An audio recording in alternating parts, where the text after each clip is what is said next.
Hello and good morning students, I am Shudipto, your English teacher. Today I'll discuss a very important poem from your book New Images of class 7 chapter 7 also. The name of the poem is Just Me. Just Me is a very good poem which is written by Tom Cruise, and it is a very motivational poem.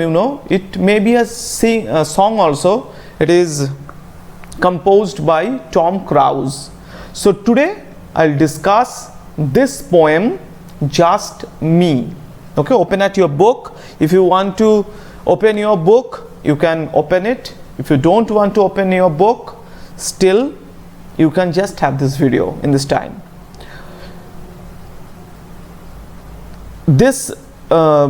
In this poem we will come to know about a man's ego. इस poem में, ये जो poem Tom Krause का लिखा हुआ है, it is the first part. So ये class 7 का है, चैप्टर भी 7 है. तो इसमें हम देखेंगे कि इंसान का ईगो क्या होता है, इंसान का ईगो कितना खतरनाक चीज़ होते हैं. इसके बारे में गीता में, हमारा जो गीता है भगवान श्री कृष्ण का उपदेश हमारे लिए, वो जो डिवाइन बुक गीता में भी समाज में इंसान के जो ईगो है, इसका क्या प्रभाव है, इसके लिए भी गीता में बहुत सारी चीज़ दिया हुआ है. तो इसी के ऊपर जस्ट मी ये कंपोज्ड है. जस्ट मी में दिखाया गया है कि एक player, there was a player, he thinks himself the best, but ऐसा नहीं होता है. वो सोचता है कि मैं ही बेस्ट हूँ, मुझसे ऊपर कोई नहीं है, मैं जैसे खेलूँगा वैसे ही जीत जाऊंगा, मैं जो करूंगा उसमें ही जीत जाऊंगा. ओके, मतलब कोई भी player, still there is no such player in front of him. ऐसा कोई भी प्लेयर नहीं था उसके सामने जो उसे हरा सके. इसीलिए वो सोचा कि आई am the best in this world, I am the king in this world. Okay, but ऐसा नहीं होता है. एक कहावत है, बाप का भी बाप होता है. ठीक है, तो ऐसे हर एक चीज़ का नहीं होता है कि मैं ही बेहतरीन हूँ, मुझसे कोई ज़्यादा बेहतरीन हो ही नहीं सकता. I am one and only man in this world, there is no other person in this world who can defeat me. No, it's wrong. The same thing was happening in Mahabharata also. Okay, and there are two groups, one is Pandava, one is Kaurav. Pandavas are from Maharaj Kuru. The father of Pandavas was Maharaj Kuru, and Dhritarashtra was the father of Kaurav. Okay, I'm very sorry, Pandu was the father of Pandav. Okay, and Dhritarashtra was the father of Kaurav. So Pandavas were very religious. He always follows what their father and mother instructed them. Okay, but on the contrary, Kauravas were very full of ego. They thought there was nobody in this world who can defeat them. It was the main reason of their ruin of life.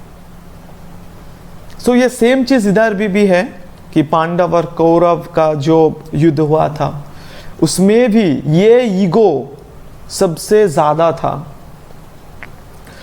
तो वहाँ पर और भी एक character था, कर्ण. कर्ण was religious, he was very good, and it is said that he was the son of God, sun god, सूर्य देव का पुत्र थे वो. तो उसको हराना नामुमकिन सा था. तो किसी भी प्रकार उसको हराना था, क्योंकि वो अगर जीत जाता तो ये धर्म और अधर्म का ये जो युद्ध में धर्म का नाश हो जाता था. तो किसी भी प्रकार में अर्जुन को हराना था. तो it was also a very very interesting chapter of Mahabharata. तुम सभी को महाभारत देखना है और गीता में जो कुछ भी है वो तुम्हें जानना है, क्योंकि गीता ऐसा एक मार्ग है हमारे लिए जीवन में जो सभी को पढ़ना है, जानना है. तो okay, we are proceeding to our main topic here. Just me. It is written by Tom Cruise. Okay, let's begin.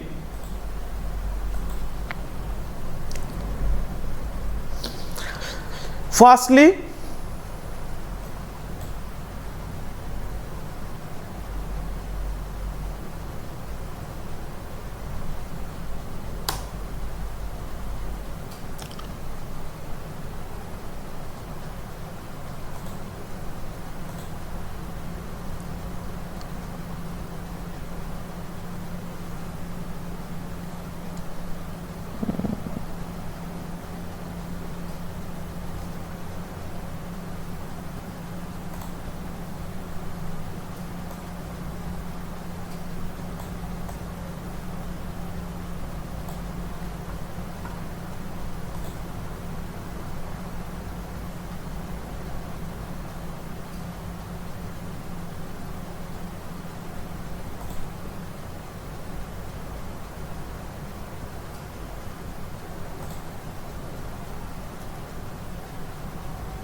okay, before proceeding, we should know about the poet.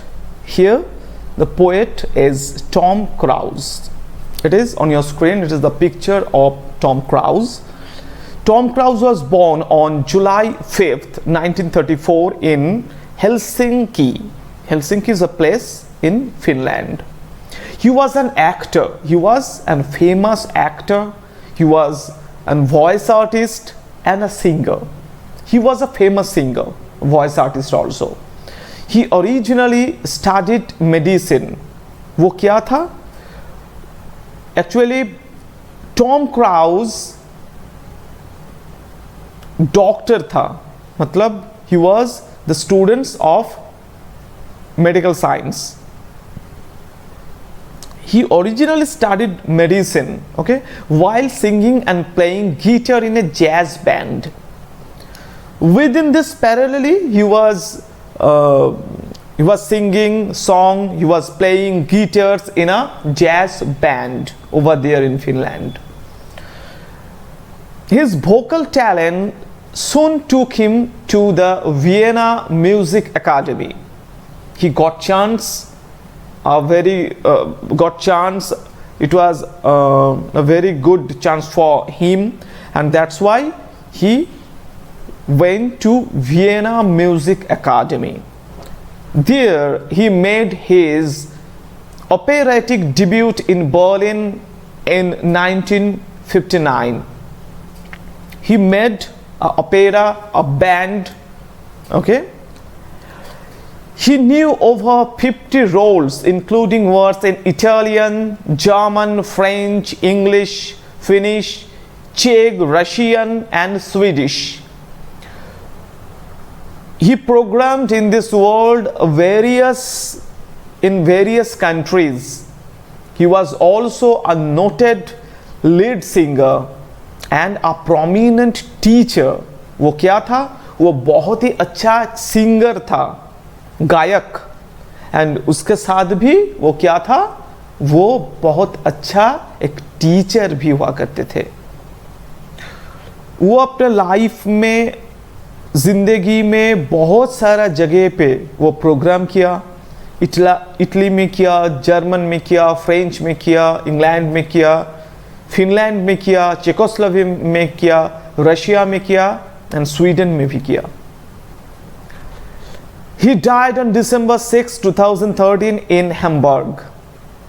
दिसंबर 2013 में 6 दिसंबर टॉम क्राउज अपने पार्थिव शरीर को छोड़ दिया। मतलब he died on December 6th in Hamburg. It was just a little overview about Tom Cruise. Now we must proceed to the summary of this poem here on your screen. Summary of this poem.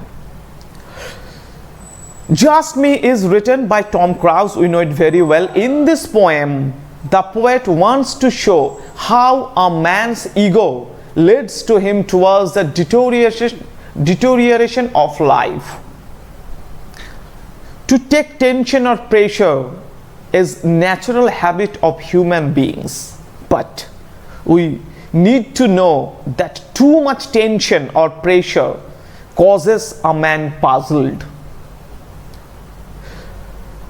Tom Krause का लिखा हुआ है just मी।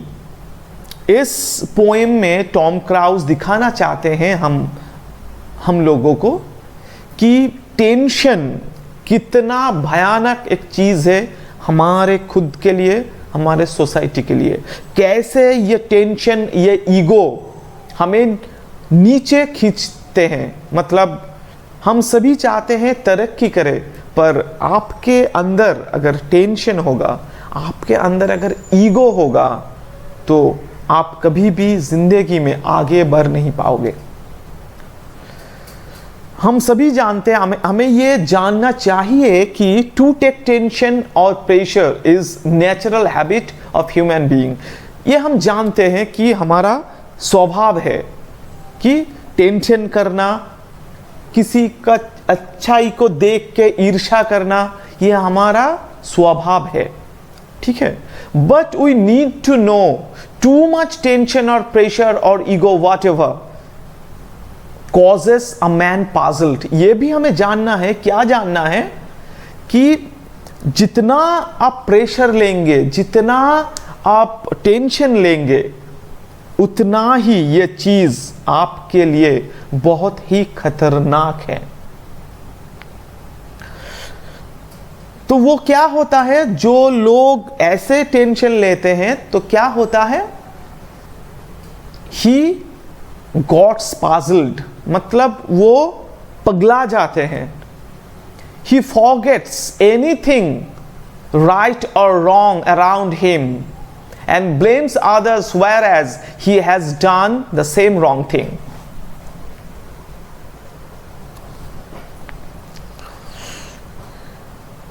तो क्या होते हैं इसमें आदमी सब कुछ भूल जाते हैं, क्या सही क्या गलत। ईगो ऐसा चीज है, टेंशन ऐसा चीज है कि आदमी भूल ही जाते हैं क्या सही है क्या गलत है। आप उसके चारों तरफ जो अच्छाई भी है उसको भी वो अनदेखा कर देते हैं, नजरअंदाज कर देते हैं, और किसी के ऊपर वो दोष थोप देते हैं कि नहीं तुमने ही ऐसे किया, ये तुम्हारा दोष है। It causes by egotism and tension and pressure.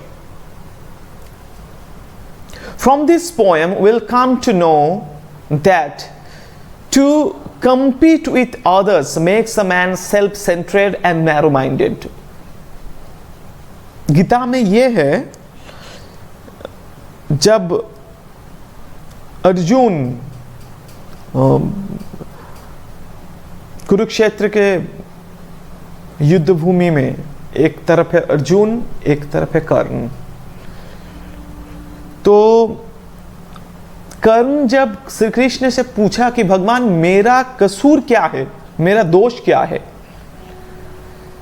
तो भगवान श्री कृष्ण ने उसे ये उपदेश दिया कि सारे जीवन तुम अर्जुन को कैसे हराना है इसी सोच में बिता दिया।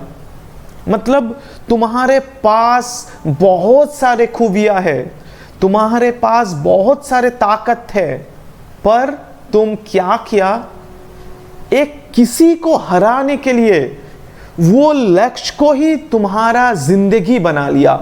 पर हमारा जिंदगी ये नहीं होता है। क्या होता है हमारा जिंदगी?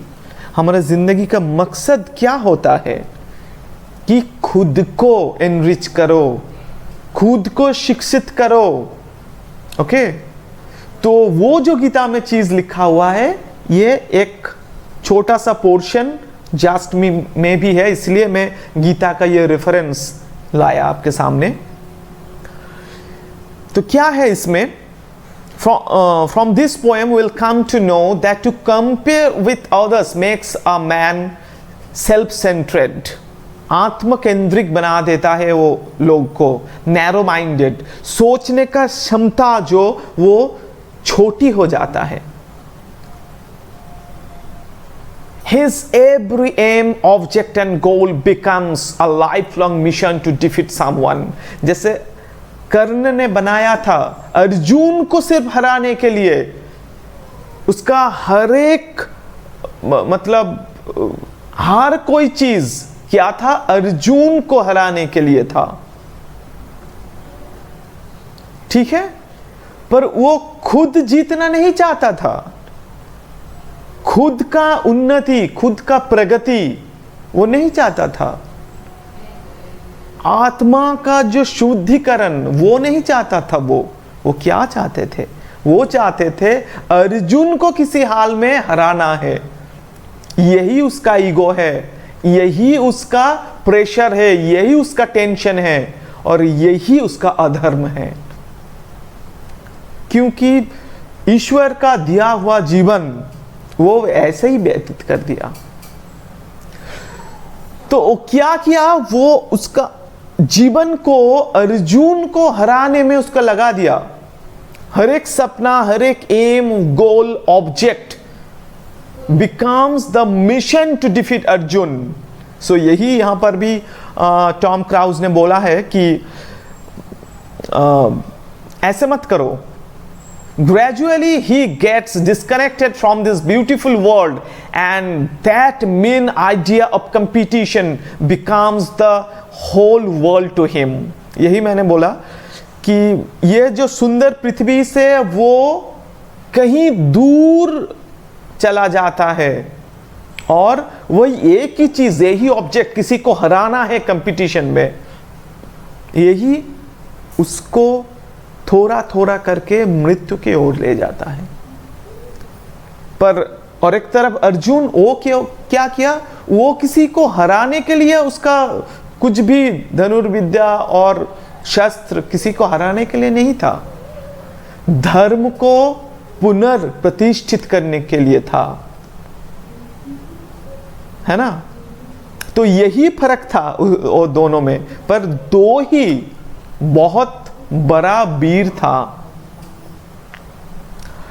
तो अभी आते हैं, ठीक है। rather the main object our soul is to enrich itself by acquiring knowledge to serve our society, serve the poor. Pandav ने यही काम किया, इसीलिए धर्म को वो पुनः स्थापन कर पाए, पर कौरव ने ऐसा नहीं किया।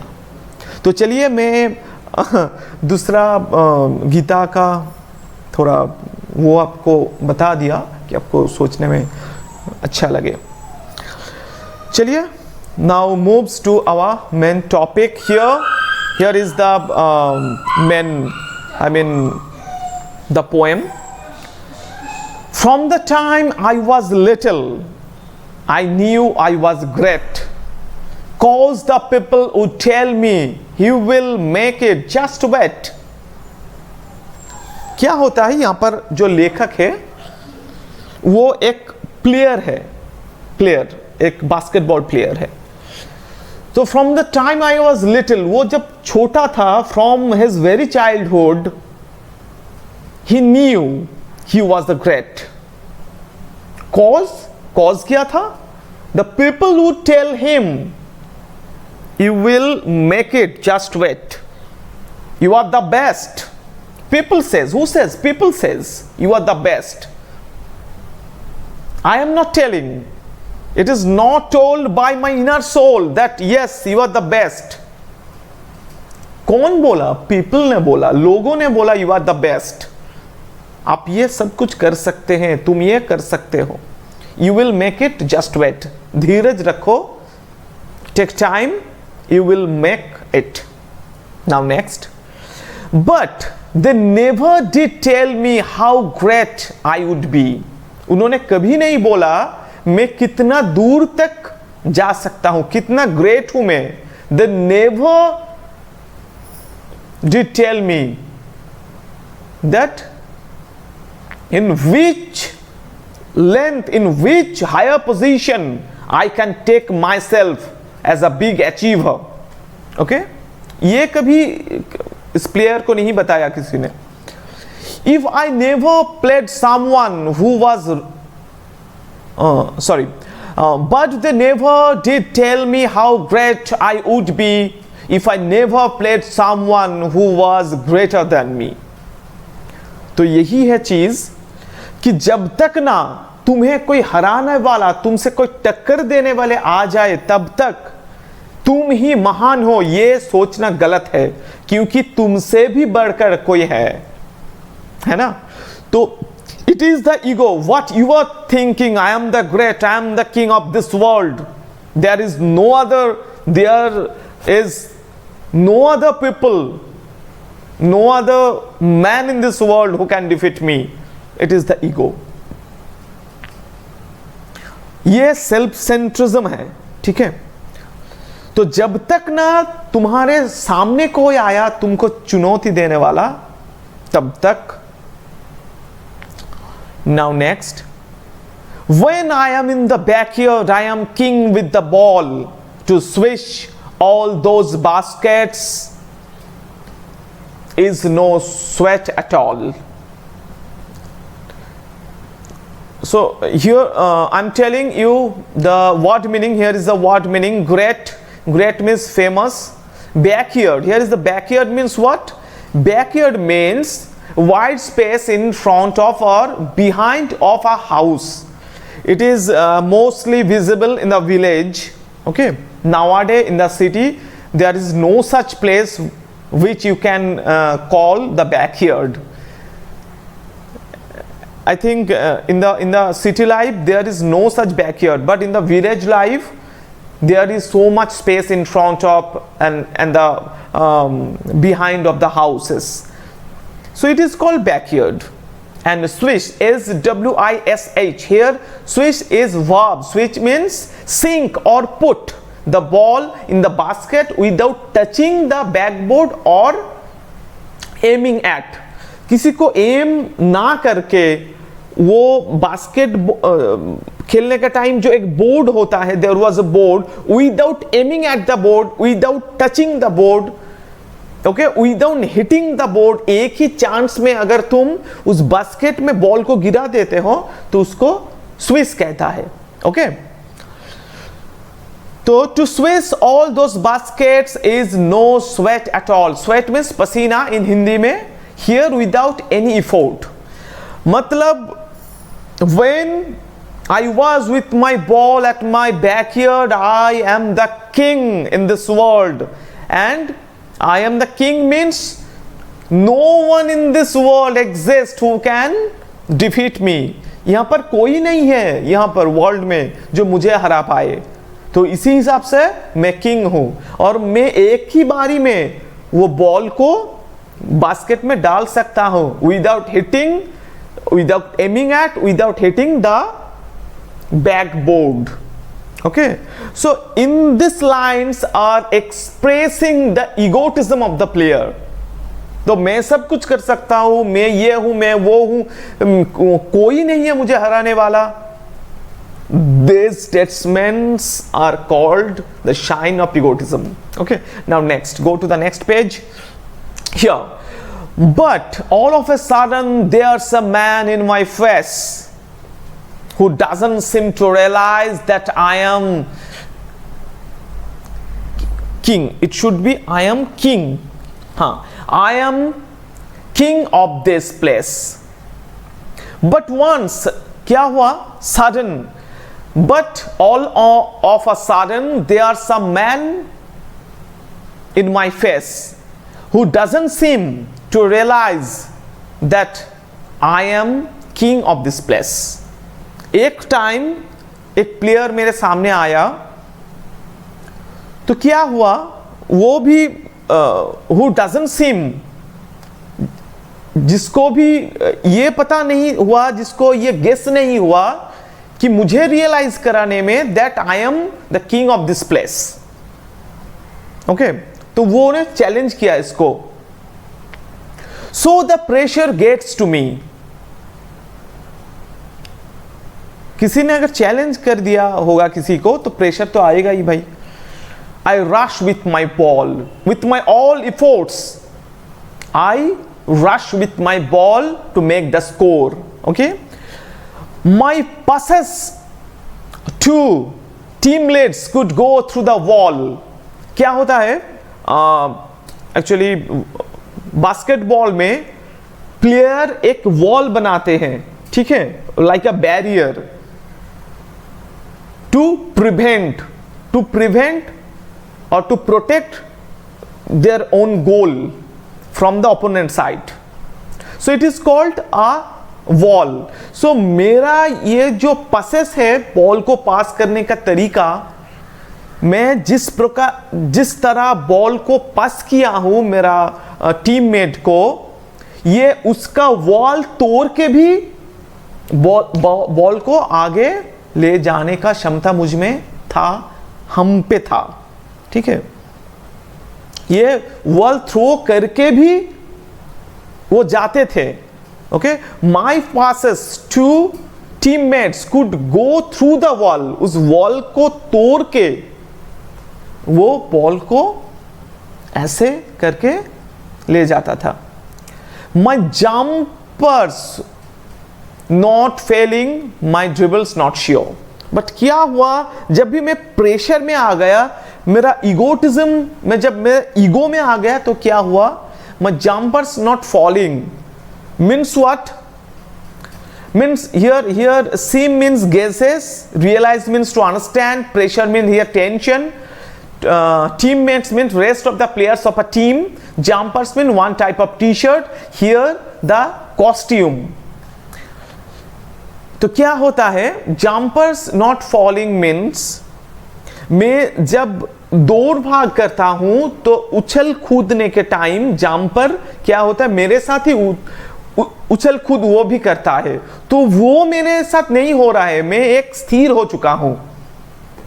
मैं तो उछल कूद नहीं कर रहा हूं, मेरा जंपर भी उछल कूद नहीं कर रहा है, मतलब ऐसे लगता है कि मैं स्थिर हो चुका हूं. Okay, my dribbles not sure. Dribbles means ऐसे करके. बास्केटबॉल में जब अगर तुम खेले होंगे बास्केटबॉल, तो बॉल को ऐसे ड्रिबल करके सामने ले जाना पड़ता है स्कोर करने के लिए. ठीक है, तो ड्रिबल नॉट श्योर. क्यों? क्योंकि I am in tension, I am in pressure, my hand is not steady, my I is not pure. My jumpers not falling, my dribbles not sure, my hand is not steady, my eye is not pure. Here, my hand is not steady means I am not getting any chances to score because I am in pressure. Okay, I am in tension. My hands are trembling.